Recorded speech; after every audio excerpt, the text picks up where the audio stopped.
If you read Percy Jackson's Olympians, the center of Western civilization now is over New York City. So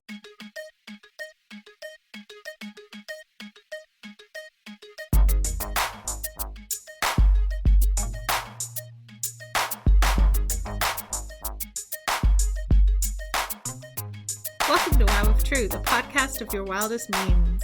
We're here to dissect the entire internet, something normal to want and possible to achieve. I'm a science fiction author, not your attorney, and I smell like an airlock, Isabel J. Kim. And I'm Allison Mills, archivist, academic, and internet culture experiencer. Anyone can be famous on the internet, so why not us? So, if you haven't noticed from the fact that we have somebody who isn't Amanda saying Amanda's parts, today Amanda is in Florida. And as we all know, there is no internet in Florida. It is a wasteland in a Mad Max sort of fashion, except with like swamps and alligators and Disney. But speaking of fashion, I've brought you our Canadian correspondent who's like actually in Canada today, which is crazy. And also our fashion correspondent and also half of our editing team.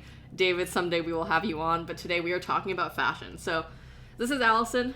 Hi, Allison. Hi, Isabel. I feel like I slandered David by saying that we're not having him on because we're talking about fashion. Like, as if I'm implying that he doesn't have fashion, but his fashion is fine.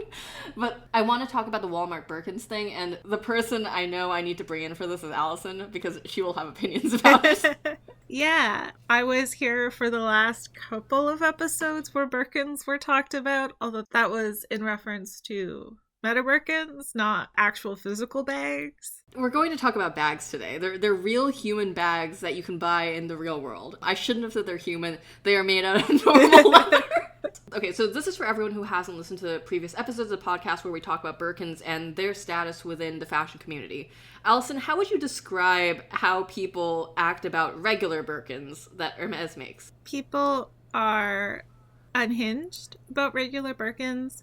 Birkins are, I think, the ultimate kind of handbag status symbol, either a Birkin or a Kelly. These are two of the most expensive and most exclusive bags that Hermes makes. The Birkin is a bag that you carry either in your hand or in the crook of your arm, like a tote. It can't fit over your shoulder. It's really big, was made purposefully to be really big in the 1980s, and has become like a symbol of wealth and luxury. And they can cost anywhere from tens of thousands of dollars to hundreds of thousands of dollars. And context here is usually to get a Birkin, you need to like play the Hermes game.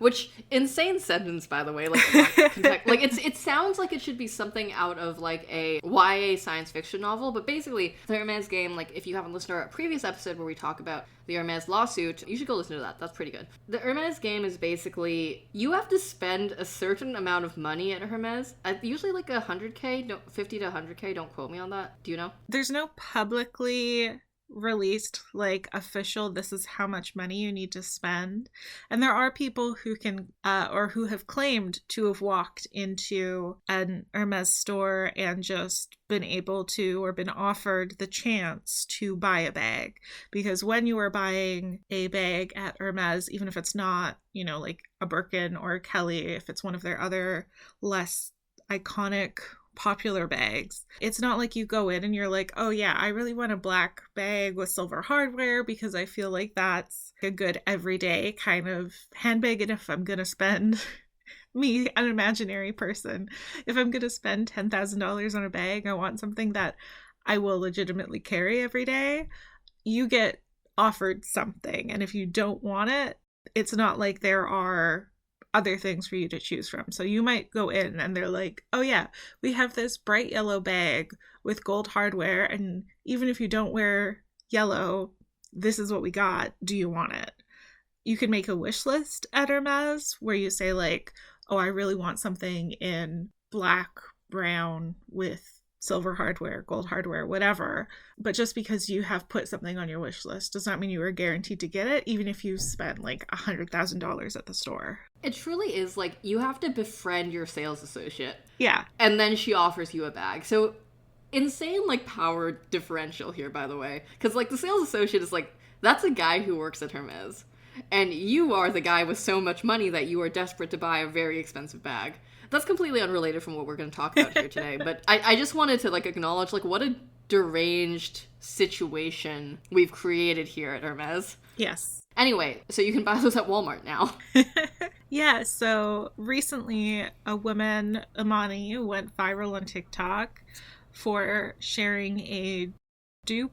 So, like, the difference between a dupe and a fake handbag or a replica handbag is that a dupe does not have branding on it, of a Birkin that she found at Walmart that appears to be made out of leather and looks like it's unbranded, but it looks a lot like a Birkin. It seems like it costs around $50 US. So essentially what's going on here is you can now walk into Walmart and buy a near identical bag to a Birkin without going through all the trouble of dealing with Hermes. And so my understanding is that people are pissed, but also that people are having discourse. People sure are.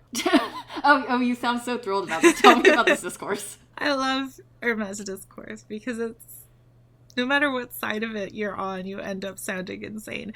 So wait, so what side? Okay, wait, so tell me about this and then tell me what side you're on, because then I'll pick the other side. So, I mean, the two extremes, because I think the vast majority of people are people who don't care.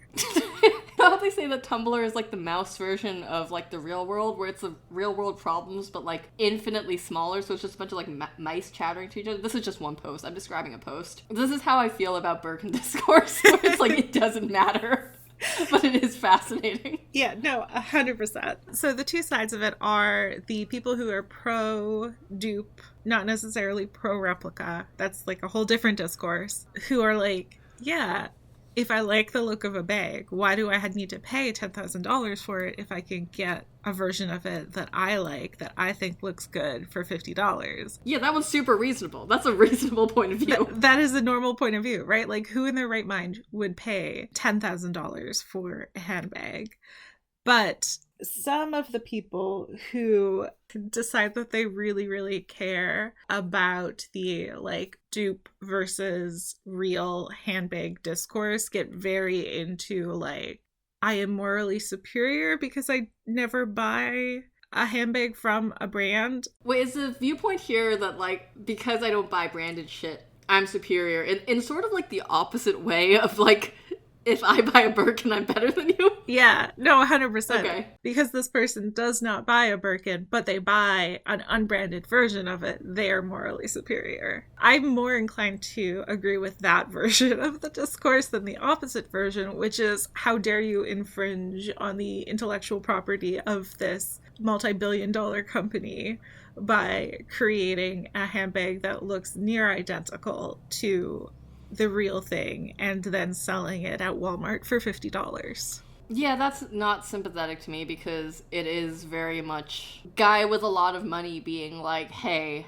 my brand and status symbols. I feel like if you are at a point in life where the thing that upsets you is that someone else in the world has a fake Birkin, like, things are going well enough, if that's what you care about, that, like... You should have bigger problems. Yeah. You should shut up. Other Birkin discourse I have seen, or kind of Hermes discourse more broadly, people who are upset that there are people who say that they're really into Hermes but are not equestrians, because... Wait, what? Yeah, no.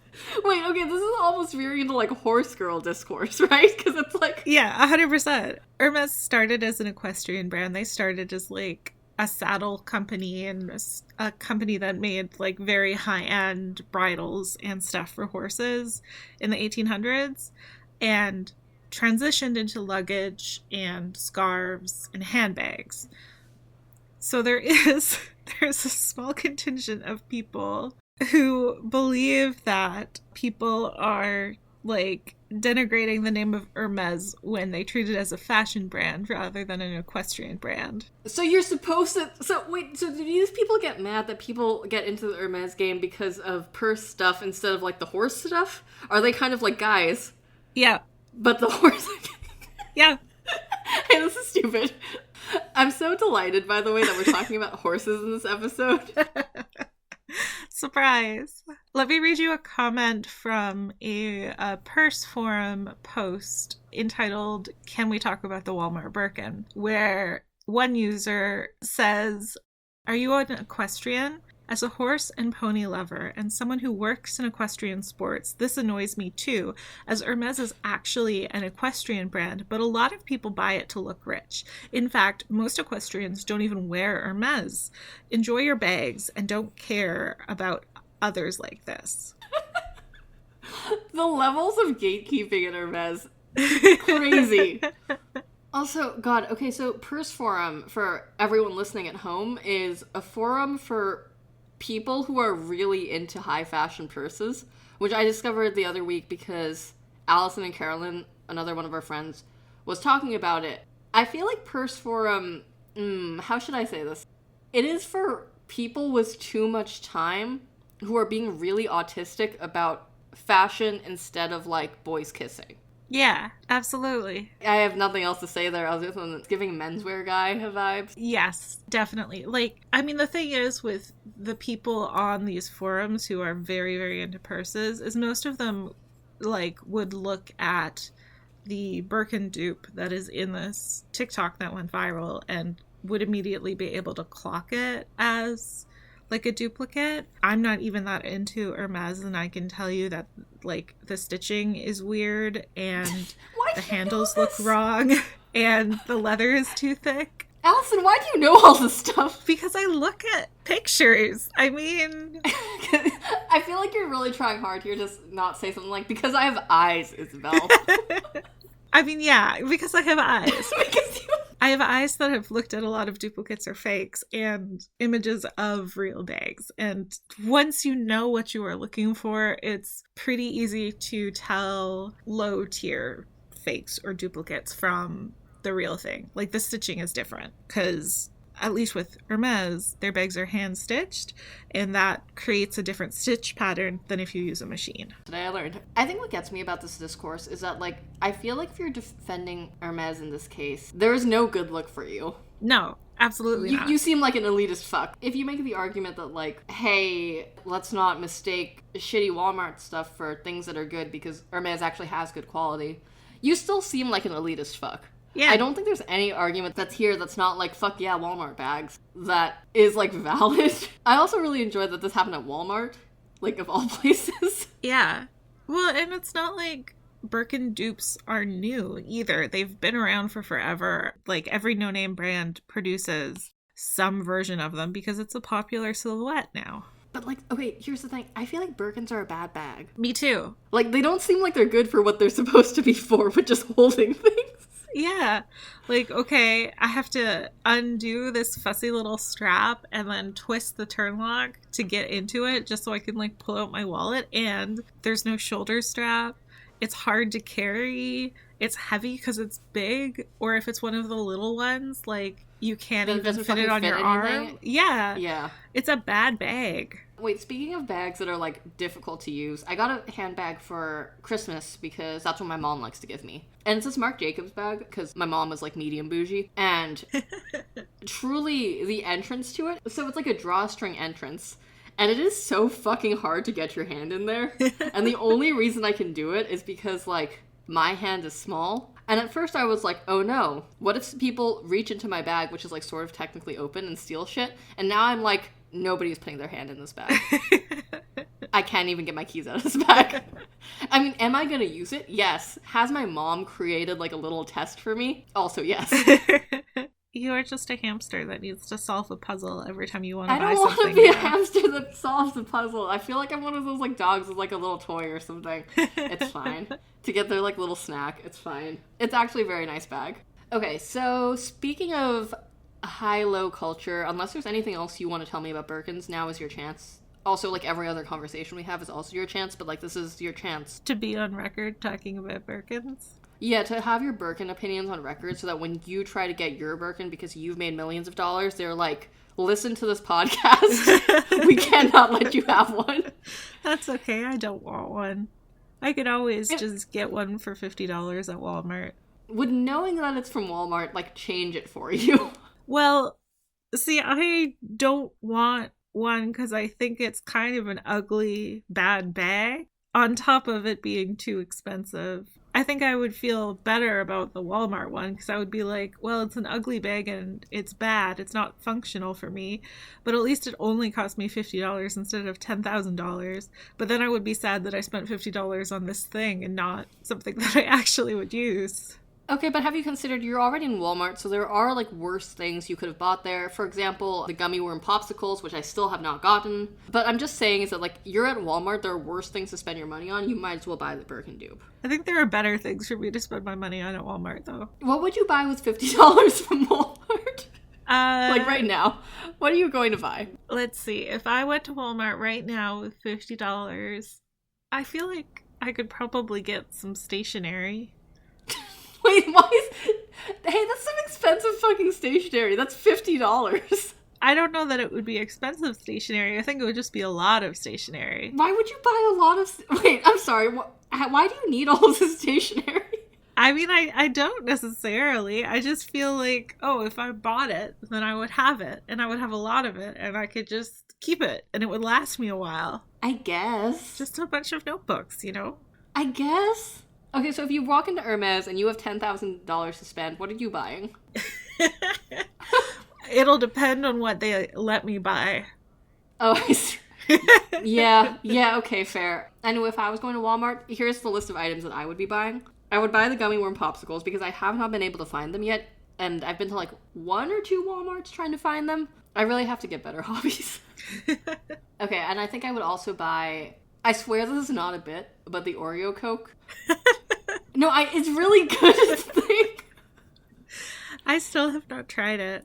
I have 1 can left. I will give it to you next time I see you, but they also do sell it at the Target in Center City. Sometimes they have it at the CVS near me. If I Venmo you like $6, will you go buy it? In January I will, because currently I'm in Canada. You should go to Canada Target and go check it out. Target does not exist in Canada. That's why I said Canada Target. I don't know what your analog for Target is in Canada. I think it's Walmart. Okay, we've gone full circle. We have to stop. Let's talk about smells. Sure. Okay, so the theme of this episode is, I guess, like, luxury products, but people being insane about luxury products, in the sense that, like, things smelling good is a luxury product, and also getting a PhD is a luxury product, and getting a Birkin is a luxury product. So... a couple weeks ago, Dr. Allie Lukes went viral for her thesis, which is called Olfactory Ethics, the Politics of Smell in Modern and Contemporary Prose, because she posted a picture of herself on Twitter, which was just like herself, like she's like a pretty white lady. Would you say that this is an accurate depiction of her? Yes.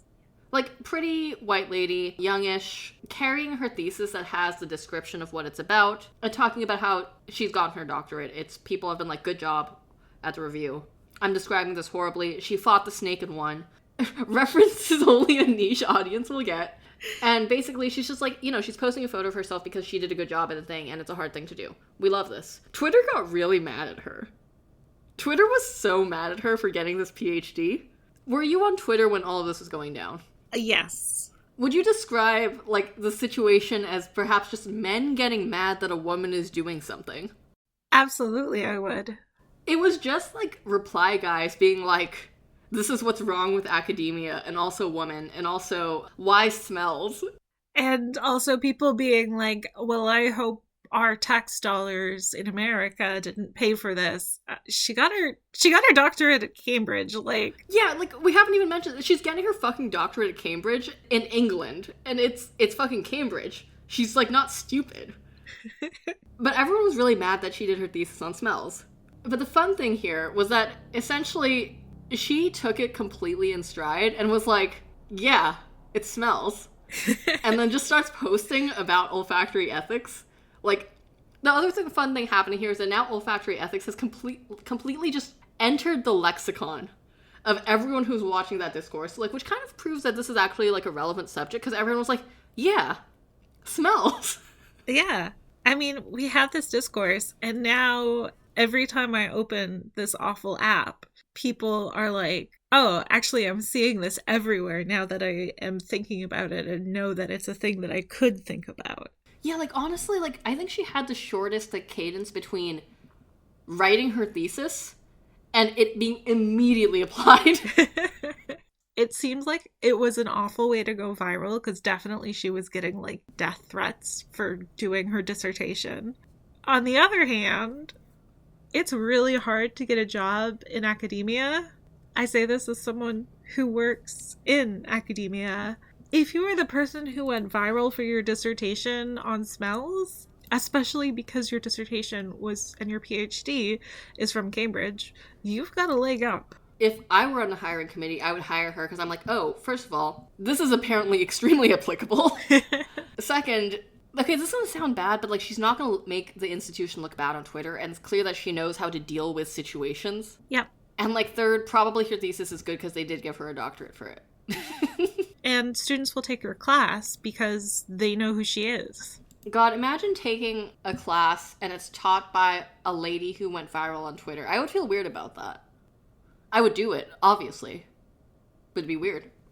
It would be weird. But yeah, to quote a tweet, women now have their own menswear guy on Twitter because she is just engaging with stuff and making tweets about olfactory ethics. Like today she made a tweet about, hey, yeah, sometimes homeless people smell bad, but that's not actually like a bad thing, but we just associate stuff like that sort of thing with like thumbs down, we don't like it. But yep. Like be cool, be normal. There was a tweet that she made the other day that I really liked, which I'm just going to read because that's what podcasting is. Okay, so I'm going to read you 3 tweets. The first is a tweet thread. To be clear, we are recording this the day after Christmas. Rewatching The Grinch, and I'm somehow even more alert to the olfactory politics than ever before. What's that stench? It's fantastic. One man's toxic sludge is another man's potpourri. The 3 words that best describe you, to quote Dr. Allie Lukes, are as follows, and I quote, stink, stank, stunk. So she's really out here applying olfactory ethics to everyday situations. The second tweet that I'd like to read you is just because I really enjoyed the cadence of it, where she's replying to something where somebody's talking about jasmine and flowers smelling nice, and she's like, it's so entertaining to me that the OP used a photo of jasmine to back up this unfounded point, since jasmine is highly indolic, and indoles smell like excrement, because indoles are present in feces. Like, she's good at posting. Yeah, and also apparently good at knowing the chemical makeup of smells. Well, I mean, I guess you have to do that to write your thesis in olfactory ethics. Yeah, although it's like an English literature thesis. I feel like if I'm getting a PhD in smells, even if it's an English literature thesis, I would be like, I gotta know the smells. Yeah, I guess if you're doing a good job at doing your dissertation, you figure out where the smells come from, too. So the reason I wanted to talk about her with you, aside from the fact that this is happening, is because I'm really surprised she has not brought up, like, perfume message boards or anything like that, just because, like, her account going viral made me really think about the insane ways that people describe fragrances online. Yeah, and also, in addition to the insane ways that people describe or talk about fragrances online, there's also if you're talking about ethics and politics, the, like, price points of various perfumes and colognes. Wait, okay, you know, like, there's something really funny talking about smells on a podcast, because it's like, this one nobody can perceive. Yeah. I mean, also speaking of my brother and me, and talking about perfumes on a podcast, you know, Richard Stink, who I did not realize for a very long time was based on a real guy. Jeremy Fragrance. Jeremy Fragrance, yeah. Okay, like, Jeremy Fragrance does not sound like a name that any human being would give to themselves. We've talked about, like, fragrances, I think, on a podcast before, like, fragrance influencers, but, like, honestly, Jeremy Fragrance, insane pull. Yeah. I want to have, like, him do a podcast with Dr. Luke. I think that would be really powerful. I don't think that they would get along, but also I would be fascinated to hear their conversation. I just really, like, the way that Jeremy Fragrance will smell his followers is really unsettling to me. It's super unsettling. God, people get so weird about smells. The reason I'm bringing this up is because now I'm looking at Fragrantica while we're on the pod, and there is truly some of the threads of all time. Soil and dead leaves. Best kerosene fragrance? How does your bedroom smell? We're gonna go look at that. Okay. What the fuck? Okay, the first person who posted this and then responded has truly one of the descriptions of all time. This is by Mystica. Mine doesn't smell like a particular perfume, neither is there a single note clinging on the air or dominating the atmosphere. Rather, as long as I don't smoke in my bedroom, it smells intoxicatingly lovely and feminine. That is an insane thing to say about your bedroom. What does that mean? How does it smell that way? This is the collective stuff of everything here, including me. Perfumes, lotions, incense, candles, stationery, books, and jewelry are predominantly the stuff I store, or rather freely scattered around my bedroom. Baby lotion maybe comes close to describing the scent which is normally present here. Okay. That... I would not associate baby lotion with the, like, particularly feminine scent. I don't know how to feel about it. The second person is Moon Prism Power. And they say that their bedroom also smells like baby lotion and oil because I lotion and oil myself frequently in there, and the smell hangs for some reason. Smells seem to really linger in my room. That I didn't need to know that about them. I mean, I assume that it's because there's more soft things in your room, your clothes and your sheets and whatever, and that clings to smell molecules, but like, my guy, how many times are you lotioning? But anyway, they go on to describe other stuff, and then they say basically probably a combination of a strip club and a head shop. Ugh. No, that sounds so bad. It sounds so bad. Hold on. Okay, I'm gonna read off some more of these, because this is what this podcast is now. Sorry, we had other things. I have become derailed. A faint hint of polyurethane. As I refinished the hardwood floor a month ago. Fresh paint because I did the walls and am now doing the window trim a crisp white over the old varnish. I'm very delighted at the results so far. That's like normal. That's nice. Yeah. That's fine. That's how a room smells sometimes. That's a normal smell for a room. Are we just gonna like rate these on whether this is a normal or an abnormal smell for a room? Absolutely. Excellent, excellent. Oh, this person just said perfumery, ... I have all of my perfumes there. Well, I mean, fair. You're on I a guess. perfume website. Museum Gal says, vanilla candles, coconut lotion, whatever perfume I sprayed most recently, but mainly Parfums Decor Body Fantasy Signature Cotton Candy. I wear it to bed, and it's the aerosol spray so it can get all over the sheets. I smell this on the pillow days later. What I'm getting from this is honestly that everyone on this message board is really a big fan of smells. I mean... I get it. That makes sense. I get it. Yeah, that's fair. I think it's insane to put on perfume to go to sleep in, though. Wait, this was really good. Mine smells of my various perfumes, lotions, powders, makeup, and I keep an unwrapped bar of lavender vanilla soap near my bed. Normal so far. Occasionally it smells like the Gatorade I sometimes spill next to my bed, LOL. Why? I really want to know what this person's life is like. I have actually questions about this one. This person has responded, depends on what my husband eats for dinner. Oh, Does this man not brush his teeth? Does he eat in the bedroom? I can't say this. I eat chips in bed. Yeah, but that's not That's dinner. chips. Well, sometimes it is. Oh, that's sad.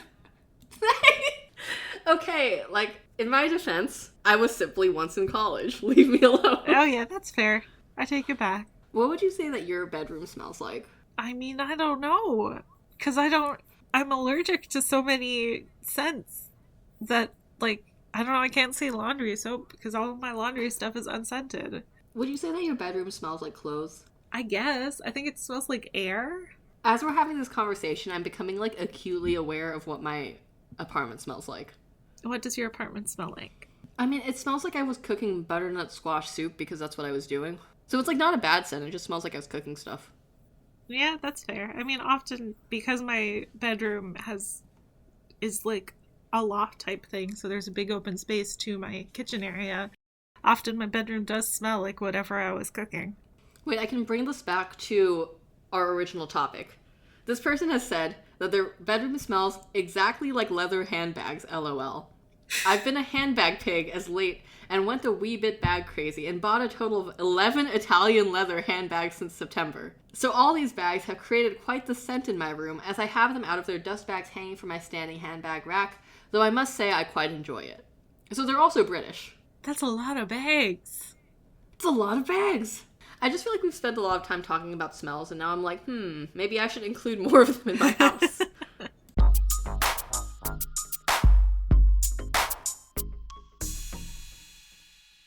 Okay, we're doing ads now. It's ads time. Okay, so the big issue here is that I'm listening to a lot of my brother and me for like the last like day and a half because I was like cooking shit, and it was just like good to have it on the background. And what I'm saying is I've forgotten how to do an ad that isn't completely fucking deranged. I think the nice thing about the deranged ads on Mabimbam, though, is that I think you're less likely to fast forward through them. But have you ever bought anything from a Mabimbam ad? Well, I've used the code for Squarespace before, but not just because I needed a website, not because I was like, yeah, this makes sense. Sometimes I wonder how Squarespace thought, okay, how do we get customers?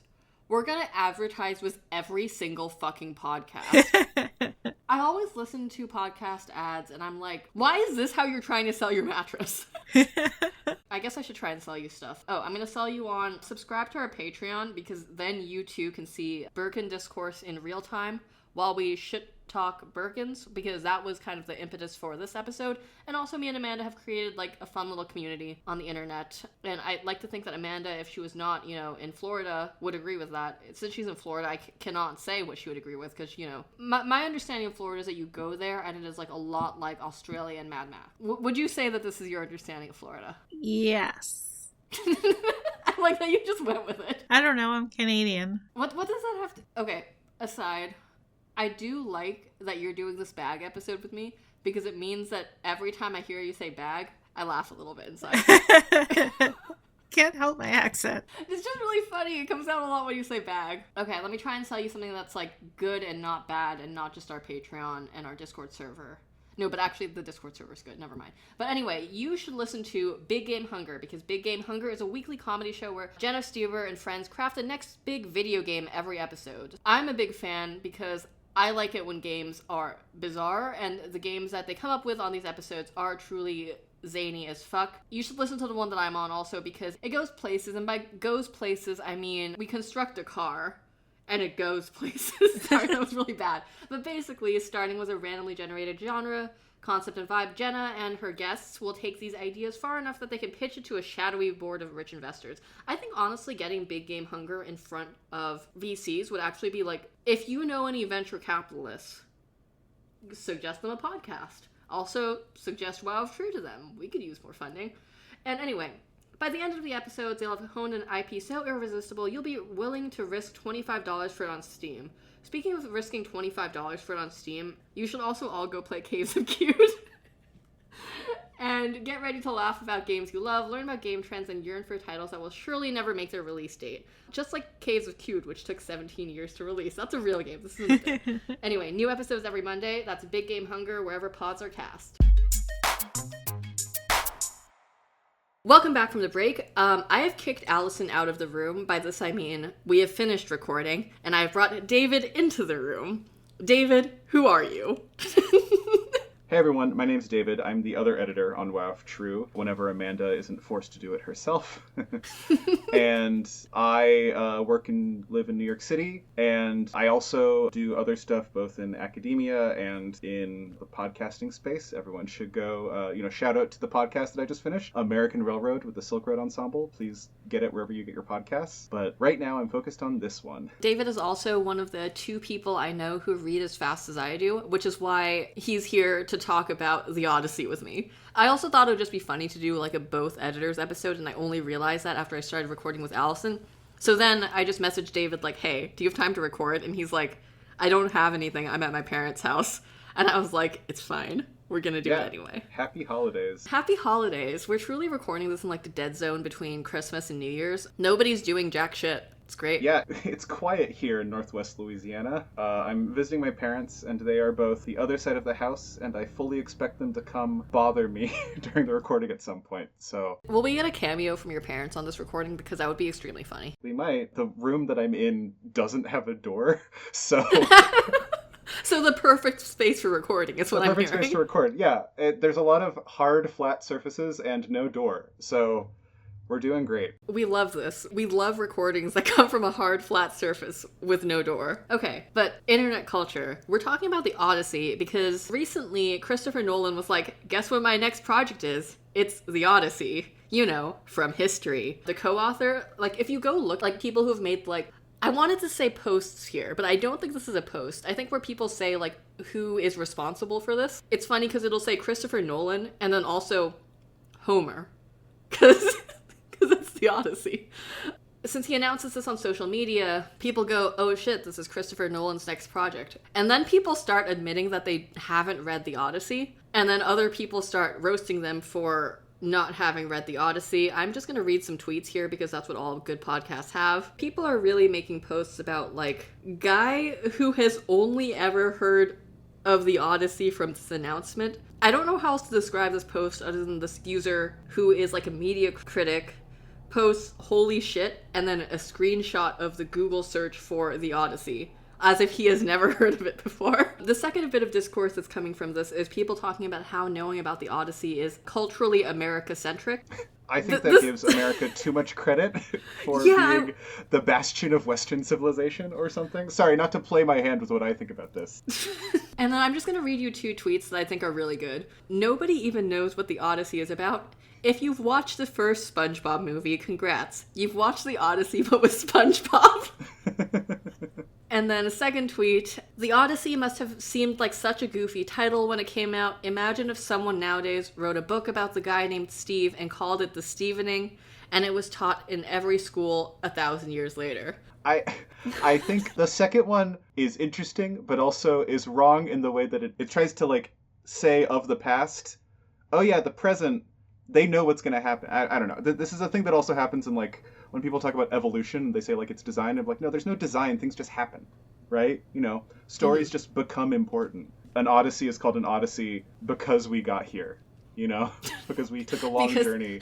One might say that we went on an Odyssey to get to this point. Exactly. Sorry, that was really bad. No, that's where I was going. So, okay, good. Yeah. I'm glad we have the same bad sense of humor. Mm-hmm. So people are talking about the Odyssey again, which honestly, like, excellent cultural impact this thing has had. So Allison told me to tell you this opinion because she thinks it's unhinged, but I think it's right. I'm right about this. Okay, what is it? Lay it on me. Okay, my opinion is that the Odyssey should not only be mandatory, you should have to read it 3 times. The reason being, I had to do that 3 fucking times for classes that I took. I had to read the whole goddamn Odyssey 3 times, and I think everyone else in the world should have to do that. That's just fair.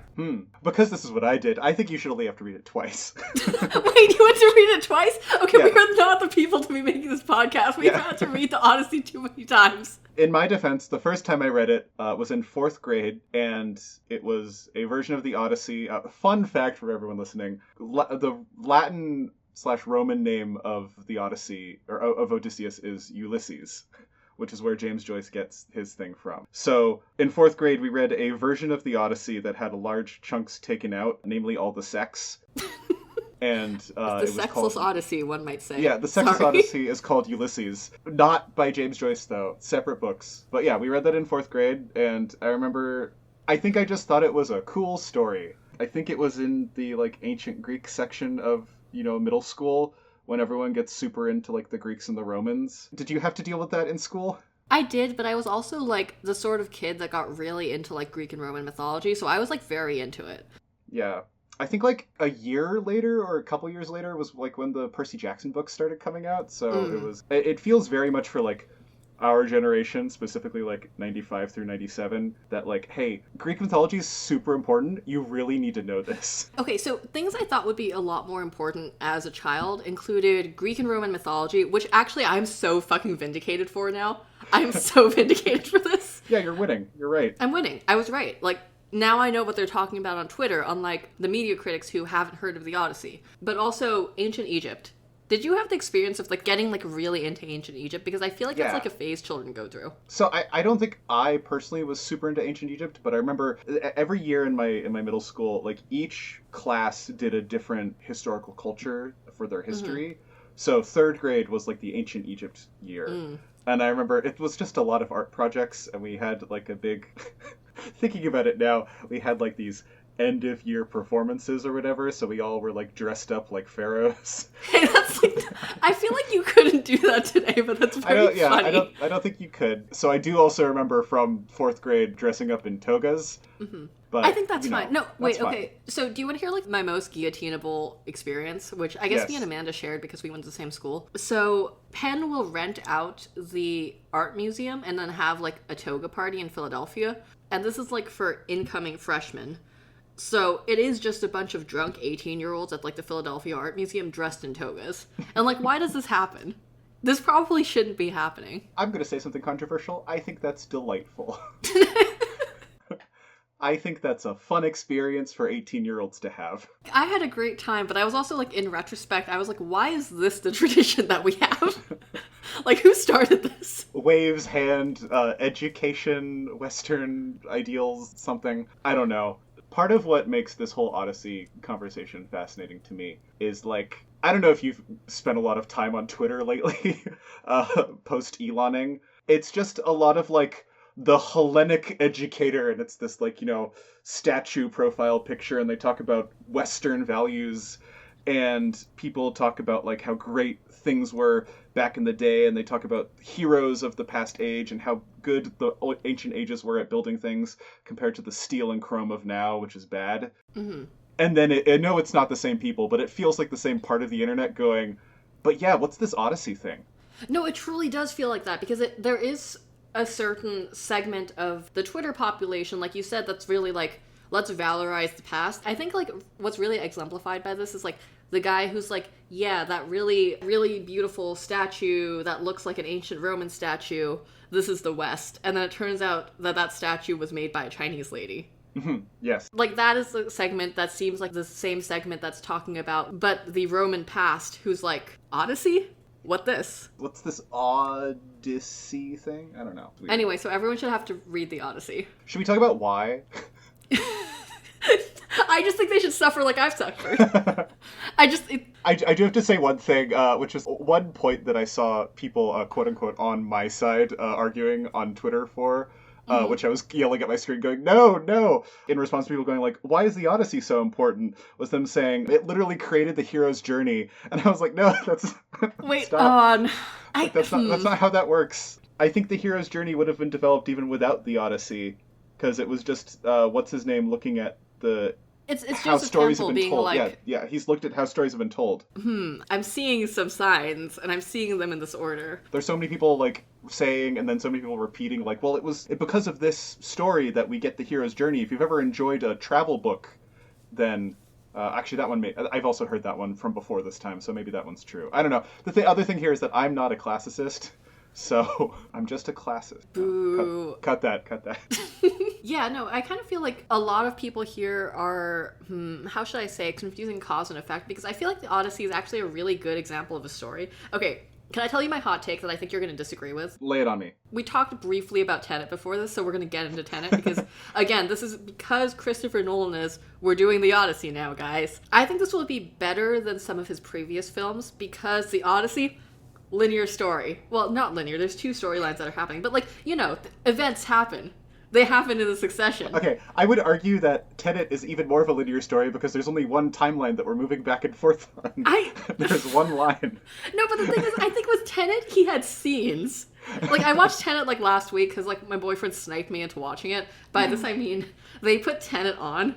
And I guess I just started watching it because I think they've learned that if you just put things on around me, I will start watching them. Hey, okay, side note, my boyfriend is not like that, in that I'll try to put something on trying to do that, and they'll just leave the room. I see that they've learned the secret technique. Yeah, it's like, no, I didn't want you to leave the room. And Chris is like, well, then you shouldn't have put that on. And I'm like, all right, fine, sorry. Okay, so you know what you need to do is you need to move into a studio with them. Yeah, that's the key. Walls, I need to remove them. You need to remove the walls. Have you considered this? Okay, so your hot take is that Tenet is a set of scenes and not a particularly good film. I think he just had scenes that he wanted to do, and then he came up with, like, a storyline. He had a concept. He had a concept of a plan, and he had scenes. He did not have a storyline that was, like, particularly well described within the film. I think he really just wanted to do shit like, there's a 747, and we're gonna crash it. And I respect that. That was good. So Tenet comes from this sort of Roman square of letters that says Sator, can I do this? Sator arepo tenet opera rotas, which is the palindrome, right? Yeah, like, and Christopher Nolan was sitting there looking at it and going, this reminds me of time. We could go forward and backward. I first saw Tenet on 2 years ago, I think around Thanksgiving. I was at my boyfriend's dad's house, and my boyfriend didn't want to watch movies, and my boyfriend's dad only likes to watch movies, so if I want to engage with my boyfriend's dad, I must watch movies with him. Wait, how did that happen genetically? Like, I don't know. Fascinating. They are two completely different people when it comes to movies. Chris hates a movie, and their dad loves a movie, loves movies to death. But unfortunately, he'll just watch anything. I see. The guy who just wants to consume content. Yeah, which I get. I have a YouTube account. Mm-hmm. You know, I'm on there. Anyway, so we're watching Tenet, and it's post-Thanksgiving. I'm full.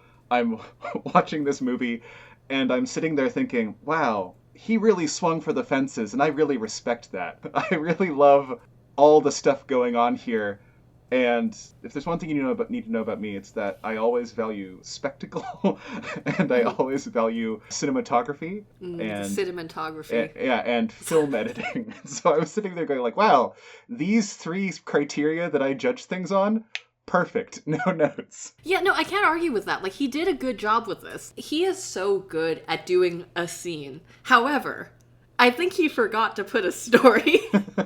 Well, also, I think it sort of helps, okay, in defense of your argument, but also in defense of him, really you just need to make half a story and then run the clock backwards. Oh my god. Okay, let's just spoil Tenet for everyone listening. Okay, yeah. The thing about Tenet is that it is a time travel story, and it runs, like, basically forwards and backwards in time, so you end up on the same day. It is technically very interesting in the sense that it is full of the sort of stuff that people love to discourse on forums in the same way that they did to Inception. To be clear, I loved Inception. I read so much fanfic about Inception. Oh, is there? I know there is, but I've never looked at Tenet fanfiction. Is there? It doesn't help that the protagonist is named the protagonist, which probably doesn't help. That's good, though. I would do that. Okay, wait, hold on. We're going to look up Tenet fanfiction on this, because this is what this podcast is about now. Fuck it is, yeah. It is. Do you have any predictions about Tenet fanfiction before going into it? I mean, obviously, what's the actor's name? Is it John David Washington? Is that his name? Yeah, I think so. Yeah, and Robert Pattinson. I'm assuming there's gay stuff with them. It's obviously going to be them fucking. Yeah. Yeah. Oh, are they gonna fuck in reverse time? Yo, that would be crazy. Right, hold on, we're looking at this. How would that even work? We're gonna find out. Okay, there are 916 fanfics in Tenet parentheses 2020. Okay, I'm gonna go sort by kudos. You better be clicking on that explicit rated stuff. Oh, obviously. The second one with the most kudos is tagged with both post-canon and pre-canon. So I like the idea here that they are doing stuff with the time stuff. Yeah. I hate that I'm gonna go read this afterwards. Well, you need to determine if it's good. Exactly. Oh, my boyfriend is giving me a thumbs down from the couch. You read fanfic too. Whatever. Truly, this episode is really just Isabel looks at things on the internet and describes them to people. Because in the last half of this that I've recorded with Allison, I went onto like the Fragrantica boards, and then we found people describing the smell of their rooms.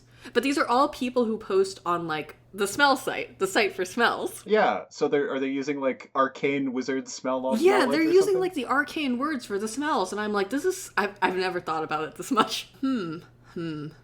So one of these is tagged hand-wavy physics and hand-wavy medical procedures, which makes me very worried. There's one that's rated M that has time inversion weirdness. Someone has written extremely sexy, thank you, Chris Nolan, but sexy is spelled with S-E-X-E-Y. So I believe that within these, there is at least one of these where they're fucking in reverse time. Hey, how did we get here? I hate this fucking podcast. So Tenet is a film from 2020 by Christopher Nolan. Oh yeah, we didn't fucking explain what Tenet was. Okay, yeah, go for it. Okay, I'm doing this from memory with only staring at my audition screen in front of me. No notes. Let me see if I can reconstruct this. Would you say that you're raw dogging explaining Tenet? I didn't want to say that, so you won't catch me having that sound clip on the internet.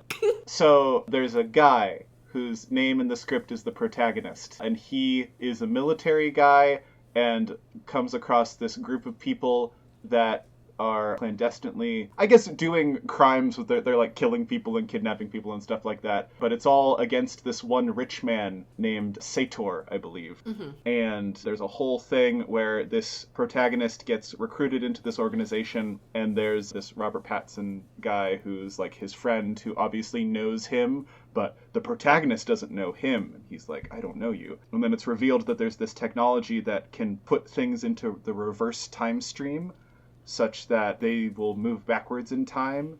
And if you're shot by a backwards bullet, then that's like really bad. That part I didn't understand ever.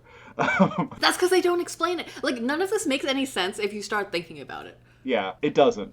And then there's all this stuff, and also, like, the evil rich guy who they're trying to kill also has, like, a wife and a son, and the wife also wants to kill him, and she gets sort of semi-recruited into killing them, and the son is, like, a child. And then, spoilers to the end of the movie, they do this thing where they, like, there's, like, a bomb or something, I don't know, there's, like, some device that they need to prevent another team from getting, and the protagonist discovers that someone who saved him at the beginning of the movie and died is actually Robert Pattinson's character. So he like has the knowledge that he has to like leave, but then also it's like implied but never outright stated that the kid of the evil guy and the wife is Robert Pattinson from the future, and the protagonist like recruited him to join the organization and then recruit himself to found the organization. Anyway, it's I need a chart. See, this is why I'm saying that I think having like a linear plot is going to make the Odyssey work. Should we explain what the Odyssey is? Okay, so here's the plot of the Odyssey. So it's a frame narrative. Oh god, I'm gonna explain this. It's gonna sound just as complicated as Tenet, isn't it? Well, actually, so there's 4 frame narrative stories that happen in the Odyssey, which I think is Oh my cool. god. Sorry. Yeah. Okay, the other problem here is that we've both taken classes on the Odyssey. I've had to fucking read the Odyssey so many goddamn times, and then I had to like think about it again because I use it as a metaphor in my book.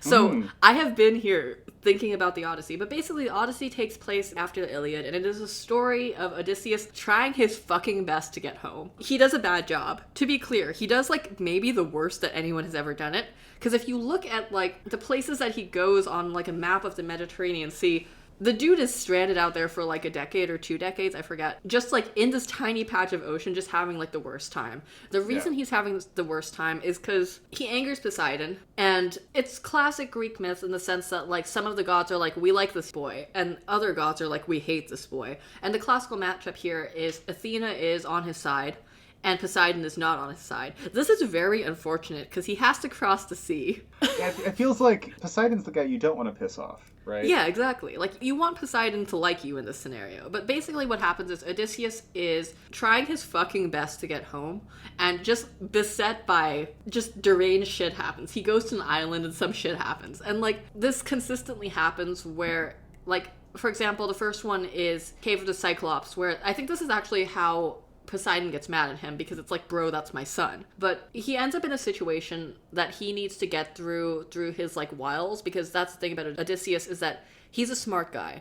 He's a tactician. He is getting himself out of situations by like using his brain and not his strength until he starts using his strength. He loses his entire crew. He essentially just kind of fucking goes across this ocean just very badly. I feel, would you say that that's like an accurate representation? I think so. So I do respect the Odyssey a lot in that for a large part of the story, like the many things happening on each of these islands, like Odysseus is the one who has to figure out what to do and like save himself. But in like the larger narrative, he is not in control at all. No. Right? And it's only about like him trying really hard to regain control of his life. And I really respect the story a lot, and I identify with it. Not in a weird profile picture of a statue on Twitter kind of way, but yeah, it's very much a guy who is trying to get home to his wife, and meanwhile his wife is like, you know, swatting away the suitors like flies, because they're all like, hey, he's dead, marry me. And she's like, stay back, sluts.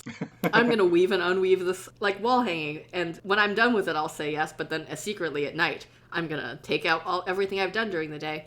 And meanwhile, Telemachus, who is Odysseus' son, grows up and is now kind of like, should do some stuff, should do some things. And Athena is like, hello, kid. You're gonna do things now.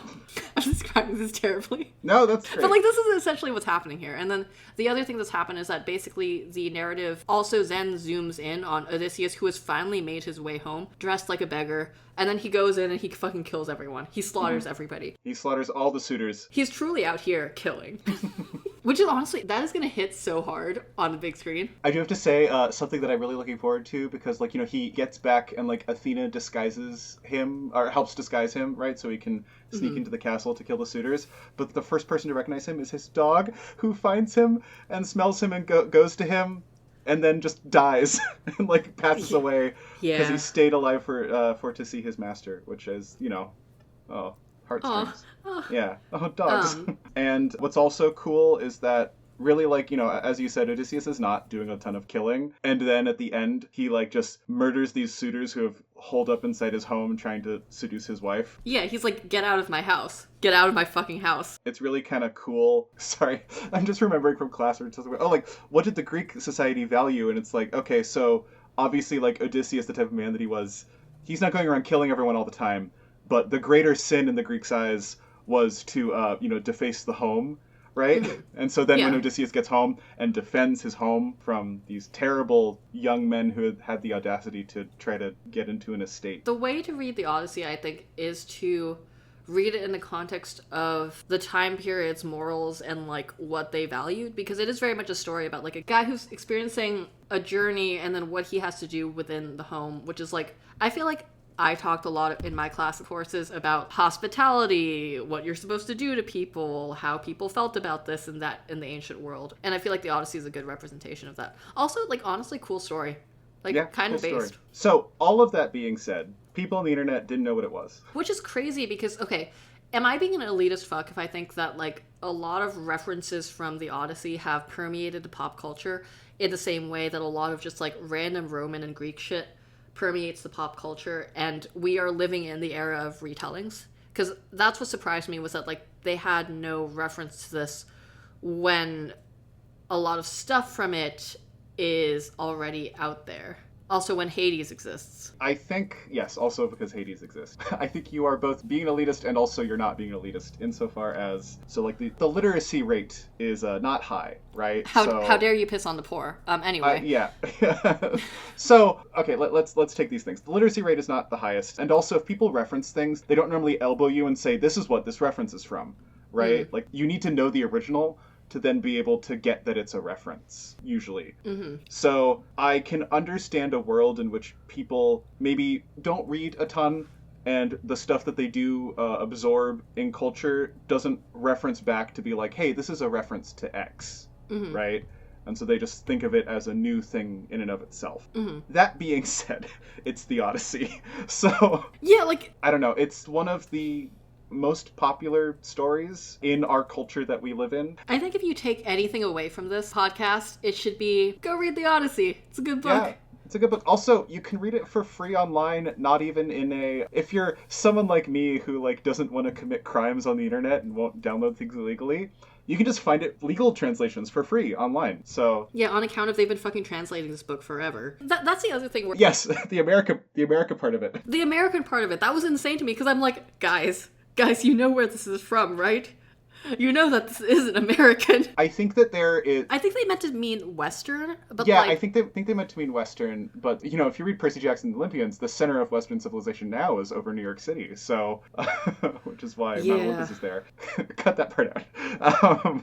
No, we're keeping it. We're keeping Percy Jackson. So, follow me along this thought for a moment. I think that I can understand thinking of studying Greek mythology or thinking of, like, as an American thing, if you look sort of, like, at the history of the Bible, insofar as originally written in Greek after the Hebrew texts and then was translated in different languages. And now, I would argue, you know, Catholic Church notwithstanding, it feels like America is pretty much where a lot of, like, you know, capital R religion is happening.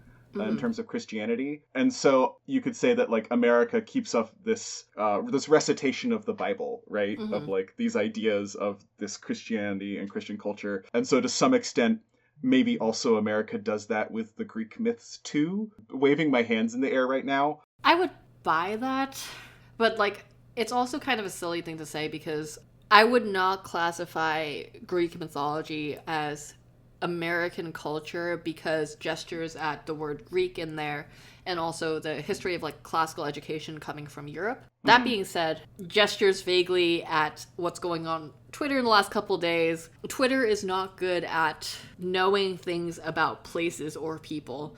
What I'm referring to is the H-1B discourse that is currently melting down Twitter that we're not going to talk about because it's stupid. I am not in that part of Twitter, and also because I specifically blocked Elon Musk. Correct decision. Yeah, months ago, and so I just turned on my phone this morning and discovered that this is the thing that was going on. Anyway, we're not talking about that. But... We're not talking about that. They should rip each other's faces off. It's very funny. Wait, I have one thing to say about it, and I don't think anyone has ever spent as much money as Elon has to just get completely eviscerated by the thing that he's bought. Anyway. I don't want to make any jokes because of all of the things that have happened to people who make jokes on the internet recently about CEOs. So is all I will say on that. Okay. Do we have any final thoughts about the Odyssey or Tenet or Christopher Nolan conceptually as a concept? On the Christopher Nolan front, I am excited to see this movie. I think that it will be very interesting. I think that Christopher Nolan is, of the pop film directors out right now, I think he's a very good director in that he has a vision and he makes it happen, right? And I'm excited to see what his vision looks like. I don't know if I'm particularly oh yeah, I can't wait to see this story put on the screen, because, it's not every story, but it's been reduxed a lot, and I think that sort of hurts him, because really for him to do the innovative thing would be make it do it in ancient Greek. Have it be extremely subtitle to the text. Yeah, to the text. What happened in the book. That would be good, actually. I'm just crossing my fingers that it's that. I don't think it will be, but I hope that it's just that sort of direction. Anyway, that's I just my want him thought to practical effects the fuck out of it. That's what I want from him here. There's going to be CGI water. Yeah, but that's I want him to use as many practical effects as possible. And I think that this is something that he will do because he's known for that, which is why I'm kind of excited about it, because I feel like with another director, I'd be like, this is going to be boring. And I'm with him, I'm like, how are you going to make it weird? God, yeah, I'm excited to see it. I suppose in a couple of years, we will simply be talking about it again. But thumbs up. You can bring me on in a year or two whenever it comes out. Yes. I have no idea when it's dropping. I should know this. I should have looked this up before doing the podcast. Hey, in the style of Tenet, maybe it's in our past. Oh, fuck. We've already seen it. Yeah. If you're listening to this podcast episode in 2027, wasn't it good? To end this podcast, we're just going to play the entire thing in reverse now. Okay. Thanks for listening, and thanks for being on, David. Yeah, thank you for having me.